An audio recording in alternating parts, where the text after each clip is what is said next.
RNA is going to have to back off and go, whoa, yeah, we can't force them to do that. Hey, Bob Kitchen here from Maple Hill. Lately, there's been a lot of talk about this new rule with the golf ball rollback and when that's going to happen and when it's going to take place. And Maple Hill has now moved into the top few retailers in the country. And my brother and I own this place, and our dad and our grandfather before that. So we've literally, it's the only job I've ever had. I've literally lived, breathed golf my entire life. All the way from when I was in middle school and high school. I was a total golf junkie nerd. Knew everything about everything. I wanted to know what all line angles meant and shafts and golf balls and how they changed and when they went from rubber bands to solid cores and all this stuff. So I've been getting a lot of people asking, and Maple Hill's been getting a lot of people asking about, well, what do you think about the golf ball rule? What do you think about the golf ball rule? So instead of arguing opinions, I want to state some facts and let you folks sort it out from there. So a lot of people have opinions. A lot of people's opinions are wrong. So here's my take on the whole situation. I just want to get this out so everybody can see it and hear it. And if you get bored, turn it off. But I think I'm gonna keep your attention, so stick with me. So the PGA Tour, right? The best players in the world, they've got to do this in 2028 allegedly, and then us amateurs have to do it in 2 years later, right? That's what the rule is supposed to be and when this is supposed to take effect. So here's some facts. The PGA Tour likes to play or tries to play right around 7,000 yards. And let's just say for round numbers, just to make it really easy, that the average drive on the PGA Tour is 300 yards, okay? Those are not exacts, but they're facts. They're pretty darn close. So if you take myself or a lot of guys on my staff that are amateurs, maybe a little better than the average player, maybe a 8 to a 15 handicap, something like that. Let's just say we hit the ball on average of about 20% less, right? So if you take 20% of 7,000, you get 5,600. If you take 20% of 300 yards drives, you get 240.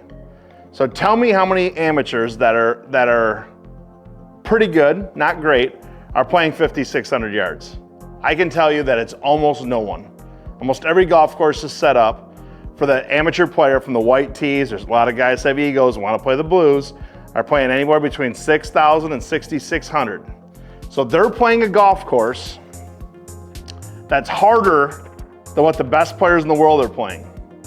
And I'm not saying that the amateur has to play from 7,000 yards. I'm saying if you take 20%, that this is hard. If you're playing more than 5,600, it's a harder golf course than the pros are playing at 7,000. So those are facts. Then if you take your senior player, so my dad, my uncle, my mom for that matter, but let's just say you take this and divide it by 2/3. So let's just give seniors the benefit of the doubt they can still hit it 200 yards, which in my estimation, they're probably not hitting it that far. It's probably less. So if you take 2/3, that is 4620 for yardage. They ain't playing that. And that's if they're hitting it 200 yards. So 2/3, if they wanted to play the same difficulty as the PGA Tour, you'd have to play 4,620 yards. I can tell you almost none of them are playing that. They're almost all playing longer than that. So this golf ball rollback is not going to affect the best players on the planet very much at all, because these guys hit it so far, they're so good, it really doesn't matter, and not making golf courses obsolete. It certainly hurts this guy because this guy's already playing 6,000 to 6,400. He's already playing yardage longer than he should be by a fair amount. And it certainly hurts this guy. I know it's a percentage, so he won't lose as much in distance, but he's already playing longer than 4620 anyhow. So if they do this rollback, all it does is doesn't hurt this guy, but it certainly hurts the senior, and it certainly hurts most amateurs. So those are all what I would consider indisputable facts. The PGA Tour has also talked about their initiatives the last 10 years is to play it forward and to grow the game. Well, I can tell you, playing it forward means we're trying to make the golf course shorter. So we're making the golf ball go less far and enforcing it for amateurs. That doesn't make a lot of sense to me. That seems like you're kind of speaking out of both sides of your mouth, and that doesn't add up to me at all. And then grow the game, making the golf course harder, making golf harder, making more rules and more confusion about, well, what ball can I play, what ball can I play? None of that really lines up with what their initiative's been the last 10 to 15 years. And I can tell you, as a guy who's sold golf clubs now for, I don't know, like 31 years or something like that, I've been selling equipment. I've had 0 golfers quit because the game's too easy, 0. I've had plenty of customers that go, yeah, golf just takes too long, it's too hard. Nah, I just really decided to just go fishing, or I took back up bowling, or I'd rather just go for a walk. I get it, I get it. Golf's a beautiful game. It's the most difficult, challenging game that there ever was. So I love the game. The people that get bit by the bug, it's a beautiful sport. You're outside, you're enjoying your friends, you're enjoying nature. It's kind of you against yourself. There's so many beautiful things to it. So play it forward and grow the game, and then make the golf ball go shorter doesn't really add up. Here's another one. The obligation to the manufacturers to have them mark the golf ball. So I can tell you for a fact that in the year 2030, there'll be a golf ball called the Titleist Pro V1, like there is right now. That ball's been around for a long time. It's the strongest golf ball, strongest name in the world, easily. So what obligation, let's just say this is a Titleist Pro V1, would Titleist have to put on there somewhere that it's the 2030 version, or that it's the 2031 version or 2032 versus the 2028 or 2029 or 2027? What obligation would Titleist have to do that? And if you were Titleist, why would you want to do that? Because then you get to the first tee, and this doesn't matter at Maple Hill or if you're just out here playing and chopping it around with your friends, but it does matter if you're at Railside's member, if you're playing in the US Open, you're playing at a qualifier. Hey, let me see your golf ball. Oh, yep, Titleist Pro V1. Well, what year is this? Oh, you can't tell. Why would the manufacturers want you to be able to tell? What are they gonna have, a compression checker or a model checker where it's gotta have certain markings on the side? Titleist, Callaway, Strixon, TaylorMade, all of them, all the big manufacturers, Bridgestone, they could easily just say, we're not gonna mark the golf ball, you make them figure it out. And then the USGA and RNA is gonna have to back off and go, whoa, yeah, we can't force them to do that, because they can't force them to do that. You can't force them OEM to mark their golf ball because it has to fit to your rules. You can't do that. And then the last but not least, it would make all current golf balls and everything ever made in the history of golf obsolete. It'd make it non-conforming to the rules. So I've talked to a lot of people and like, I don't care, I'll just use the old ball. I'll just use the old ball. Well, I can tell you in the late 90s, I think it was, Callaway came out with an illegal driver called the ERC. It had too much spring effect. It went like 5 yards further. People that did buy that didn't care, and they were like, I'm just an amateur, who cares? I'll just use an illegal golf club. The guys playing in their group were like, oh, you're a cheater, you're a cheater, you're a cheater. So Callaway discontinued that product relatively quickly. Nobody really bought it. It was also very expensive, but regardless, even with the slight advantage, people don't like to be labeled a cheater. Then, if you remember way back, if you're older than I am, I'm 45, in overseas in Europe, they used to make a golf ball that was smaller and it conformed to the RNA rules, but not the USGA rules. So the rules for the golf ball are, you can make it as big as you want, you can't make it smaller, and you can't make it heavier. So the RNA golf ball was smaller and it was heavier. There was one called Robin Hood that was very popular. It's old now, but it went further, no question.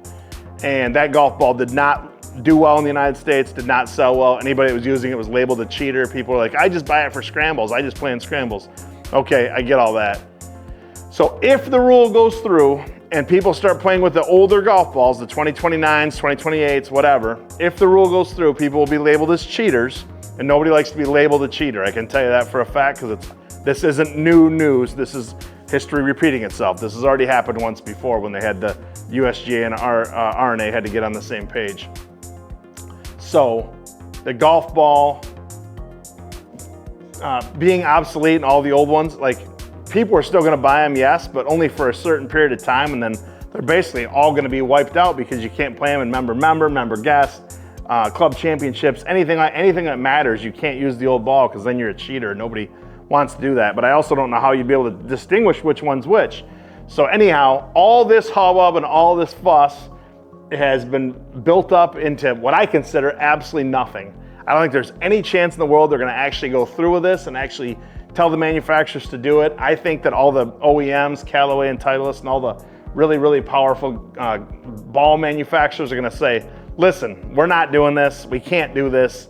If you want to have a certain tour ball that the tour players have to use, we'll talk to you about that. But for amateurs and all this, absolutely garbage. Makes no sense. And I don't even think it makes sense because before a guy's a professional, he is an amateur. And so he'd have to go out and win some tournament or whatever to become a pro. And then as soon as he becomes a pro, you got to go figure all your distances again with a new golf ball. And I don't think there's anything wrong with shooting 28 under and winning a tournament like what John Rahm did at the FedEx this year when I was there and watched him play. People like to watch birdies. People like to watch eagles. You want to make the golf course harder. Tighten the fairways, grow up the rough like the US Open. I don't think every event should be like that, but that negates distance a little bit. Plus, my argument today, I talked to a few customers in the store. How often does the guy who hits it the furthest win? I can tell you that it's way, way, way under 10%. So the fact that we're so worried about distance and making golf courses obsolete is kind of a bunch of crap anyhow, because it's the guy who usually chips and putts the best or has the best all around or scrambling or whatever. Those statistics that really truly mean something is who actually, generally speaking, wins. So, there was a lot of talking. But if you're still here and you're still watching this, thank you very much for hearing out my opinion/fact. Some of what I did say at the end there was my opinions, but all the things that I stated were all facts at the very beginning, because I wanted to do something where you can't argue it. It's just the truth. Numbers are the numbers. So let's make this video go viral. Go ahead and click share if you'd be so kind.